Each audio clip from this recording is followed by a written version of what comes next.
publiques. Yo no tengo el poder para escribir lo que sea en el diario, ¿sabes? No veo por qué no. Sé que todas estas muertes fueron una mala racha. Nadie puede concebir la idea de que una celebridad sea un asesino.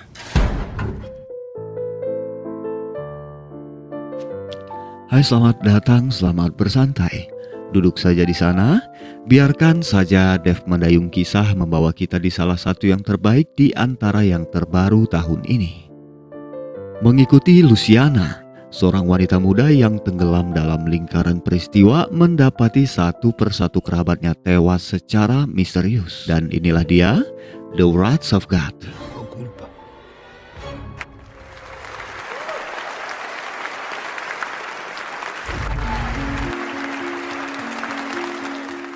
Film dibuka di sebuah aula. Seorang penulis novel bernama Kloster baru saja menyelesaikan pidatonya dalam peluncuran buku terbarunya. Ketika itu seorang jurnalis bernama Esteban menyampaikan bahwa Luciana telah menunggunya di lantai 3 untuk membahas persoalan Valentina.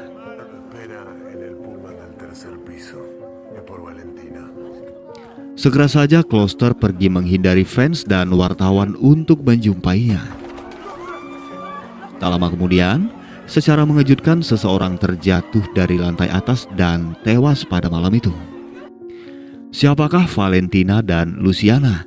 Siapakah yang terjatuh dan tewas pada malam itu?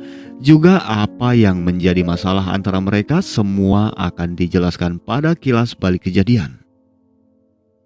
Adegan kembali ke 12 tahun yang lalu di ruang kerja, memperlihatkan Kloster yang sedang menyusun novel terbarunya dibantu oleh Luciana sebagai asistennya. Sedikit momen memperlihatkan Kloster yang tampak tergoda dengan keindahan tubuh sang asisten. Di rumah itu Kloster tinggal bersama istrinya Mercedes dan seorang anak perempuannya Paulina.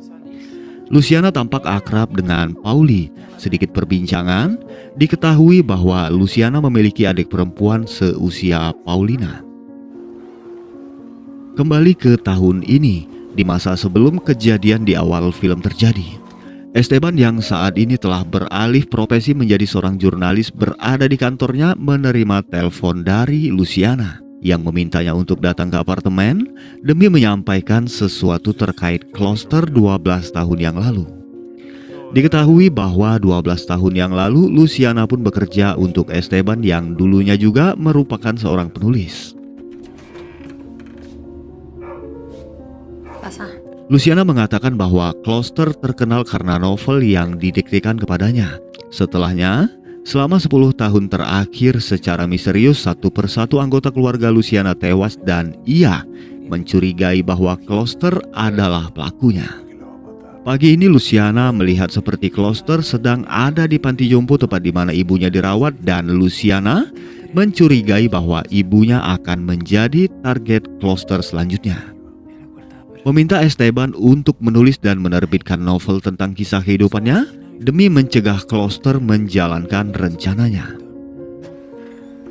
Pada hari itu Luciana tiba di rumah Kloster disambut oleh Pauli yang memberikannya sebuah gambar kebersamaan mereka, lalu melanjutkan pekerjaan membantu Kloster menyelesaikan novelnya.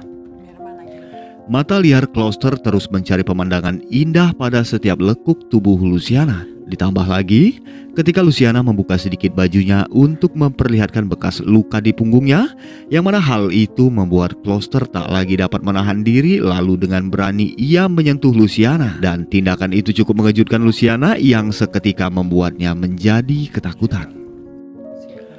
Hari itu menjadi hari terakhir Luciana bekerja dengan Kloster, karena pada keesokan harinya, Luciana menemui pengacara untuk membantunya menuntut hak terkait pemutusan hubungan kerja, juga menyertakan kasus pelecehan untuk membuat mereka memenangkan tuntutan.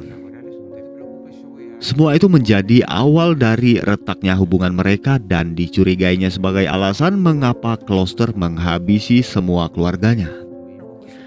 Namun Esteban seperti keberatan untuk menerbitkan berita karena mereka tidaklah memiliki bukti yang kuat atas keterlibatan Kloster dalam kasus tewasnya beberapa anggota keluarga Luciana. Tak lama Valentina yang telah dewasa tiba mengakhiri pertemuan mereka. Dalam kesendiriannya, Esteban kembali mempertimbangkan permintaan Luciana.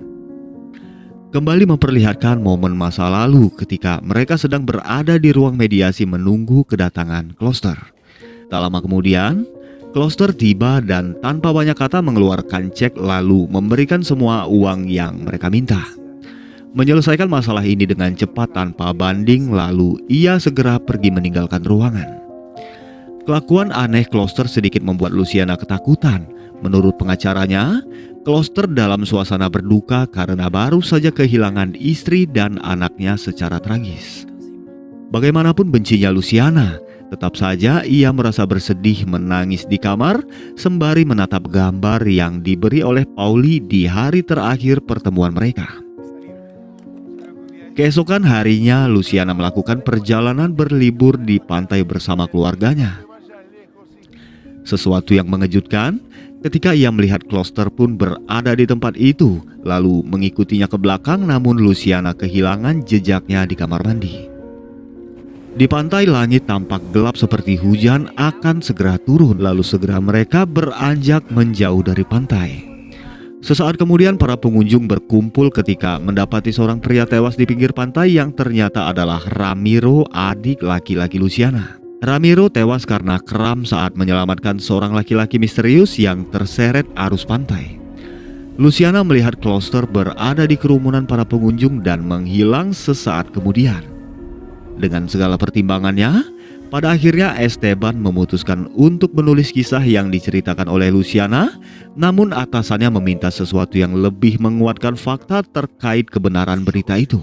Sehingga Esteban pun mulai mengumpulkan informasi terkait beberapa kasus yang diceritakan oleh Luciana. Dimulai dari Ramiro, kemudian sesuatu yang menimpa orang tuanya. Kembali ke masa lalu, di hari jadi pernikahan kedua orang tuanya, Luciana menyampaikan selamat dan mendoakan yang terbaik untuk mereka. Semua tampak baik-baik saja, hingga di malam hari Luciana terbangun karena dering telepon dari Bruno yang mengabarkan bahwa kedua orang tuanya mendadak jatuh sakit diakibatkan oleh jamur yang mereka konsumsi. Kejadian itu menewaskan ayahnya dan membuat ibunya menderita kerusakan hati. Ketika itu Luciana mencurigai Kloster adalah dalang dibalik semua kejadian ini. Esteban mendatangi lahan milik keluarga Luciana. Ia mulai meneliti jamur beracun dan sedikit perbincangan dengan penjaga kebun yang juga berpendapat bahwa kasus ini begitu membingungkan. Mengingat Luciana dan ibunya mengerti banyak tentang jamur, sehingga bagaimana mungkin mereka bisa keracunan karena salah memilih jamur untuk dikonsumsi. Di hari yang lain, tepatnya ketika istri dan anak Kloster tewas, di halaman rumah, petugas pos menyampaikan sebuah surat dari pengadilan yang berisi tentang aduan pelecehan yang dilakukan oleh Kloster terhadap Luciana. Hal itu cukup membebani pikiran Mercedes. Berbagai emosi, sedih dan marah ia rasakan. Ditambah lagi ketika di kamar mandi, Pauli terus merengek meminta untuk bertemu dengan Luciana, memacu amarah Mercedes sehingga sebuah pukulan mendarat yang seketika menghentikan rengekan Pauli, menewaskan seorang anak yang tidaklah mengerti apa-apa. Setelahnya Pauli mengakhiri hidupnya dengan meminum sebotol obat. Tak lama Kloster pulang mendapati anak dan istrinya telah tewas dengan sebuah surat pengaduan berada di atas meja.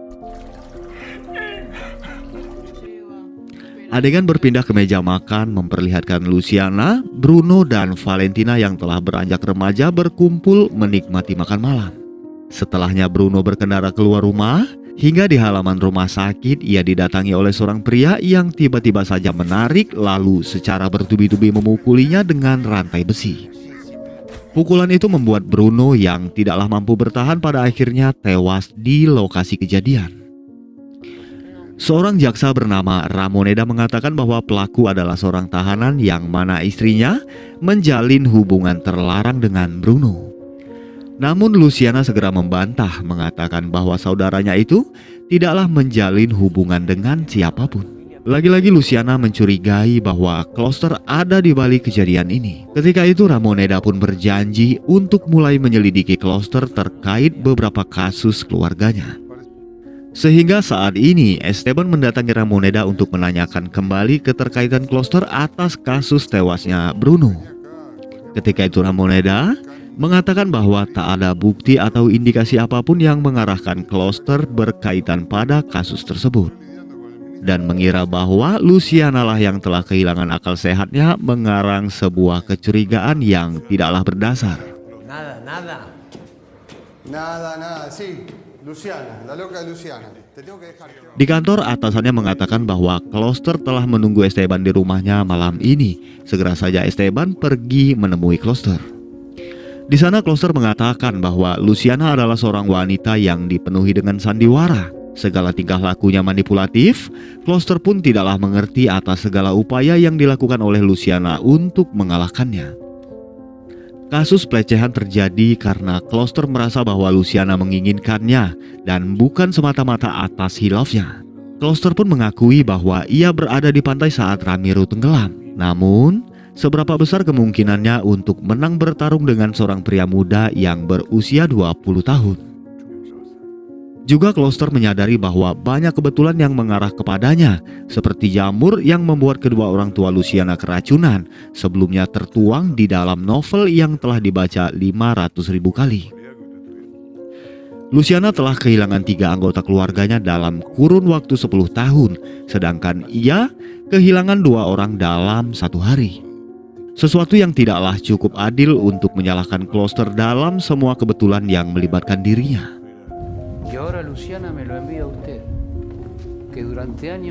Sedikit kalimat, Kloster mengatakan sebenarnya ia mengetahui bahwa Esteban memiliki rasa iri terhadapnya.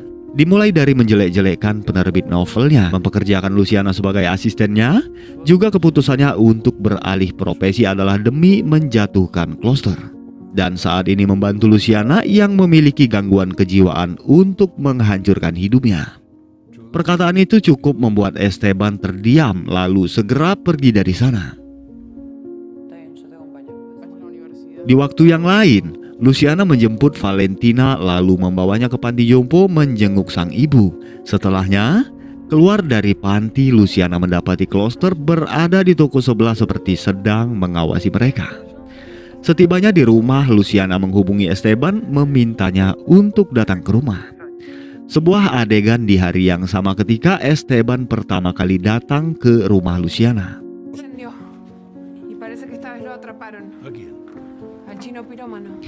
Di kantor, Esteban mendapatkan laporan tentang kebakaran sebuah bangunan yang ternyata adalah panti tempat di mana ibu Luciana dirawat. Kejadian itu dikarenakan seorang pria gila membawa satu jerigen penuh bensin lalu menyulut api yang membakar panti tersebut. Tak lama kemudian Luciana tiba di sana mengungkapkan kekecewaannya kepada Esteban yang tidaklah menerbitkan ceritanya, sehingga menurutnya Kloster tidaklah terhentikan. Terlihat di dalam tas milik pelaku, petugas mengamankan sebuah buku novel karya Kloster. Di rumahnya, Luciana samar-samar mendengar percakapan antara Valentina dan temannya Camila. Valentina mengatakan bahwa diam-diam ia bertemu dengan Kloster menyampaikan beberapa percakapannya dengan Luciana, yang mana percakapan itu tertuang di dalam buku terbarunya. Seketika Luciana menjadi panik mengkhawatirkan keselamatan adiknya, lalu pergi menjumpai Esteban meminta bantuannya untuk dipertemukan dengan Kloster. Dan inilah alasan Luciana datang ke aula menemui Kloster dalam peluncuran buku terbarunya yang berjudul Odile dan Odette di hari kejadian seperti di awal film. Dalam pidatonya, Kloster mengatakan bahwa buku terbarunya bertemakan tentang keadilan dan dendam. Namun semua itu tidaklah dilakukan oleh manusia, melainkan kuasa Tuhan yang akan membalas setiap kejahatan 7 kali lipat. Lalu Esteban segera turun menyampaikan kedatangan Luciana terkait Valentina, dan demi menghindari masalah sebaiknya Kloster segera datang menemuinya. Di lantai atas, Luciana meminta Kloster untuk menghentikan semua ini karena semua penderitaan telah ia alami. Dengan tatapan mengerikan, Kloster mengatakan bahwa hanya Luciana yang bisa menghentikannya dan berjanji bahwa tak ada yang akan terjadi pada Valentina.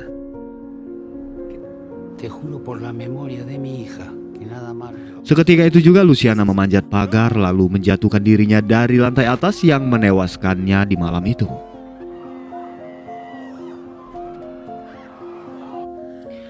Keesokan harinya Esteban datang ke gereja sesaat setelah upacara pemakaman Luciana. Di sana ia mendapati Kloster sedang bersama Valentina, sepertinya mereka telah menjalin sebuah hubungan. Dengan berani Esteban mengatakan bahwa semua yang terjadi bukanlah sebuah kebetulan, melainkan Kloster adalah dalang dibalik tewasnya semua anggota keluarga Luciana. Dengan tenang, Kloster meminta Esteban untuk lebih berhati-hati dalam berbicara, atau ia pun akan bernasib sama seperti Luciana, dan film pun berakhir di sini. Podría terminar como ella.